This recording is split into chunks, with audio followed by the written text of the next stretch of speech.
प्रधानमंत्री नरेंद्र मोदी ने G7 के मंच से होर्मुज जल डमरूमध्य में नाविकों की सुरक्षा का मुद्दा उठाया।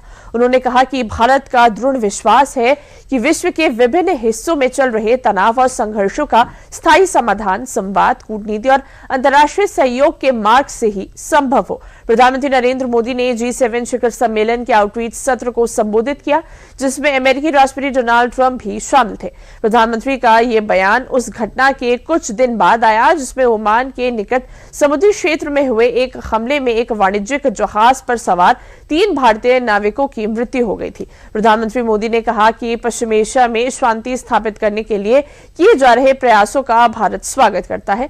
उन्होंने कहा कि संघर्ष के कारण पश्चिम एशिया के कई मित्र देशों को जानमाल का नुकसान उठाना पड़ा है। साथ ही होर्मुज जल डमरूमध्य में वैश्विक समुद्री व्यापार प्रभावित होने से विश्व अर्थव्यवस्था पर भी प्रतिकूल प्रभाव पड़ा है। उन्होंने कहा कि भारत के कई नागरिकों को भी अपनी जान गंवानी पड़ी है। प्रधानमंत्री ने जोर देकर कहा कि वैश्विक समुद्री व्यापार के माध्यम से देशों को आपस में जोड़ने वाले नाविकों की सुरक्षा सुनिश्चित करना हम सभी की सामूहिक जिम्मेदारी है। उन्होंने कहा कि समुद्री मार्गों को सुरक्षित बनाए रखना और ये सुनिश्चित करना आवश्यक है कि सीफेयरर्स बिना किसी भय के अपना कार्य कर सकें।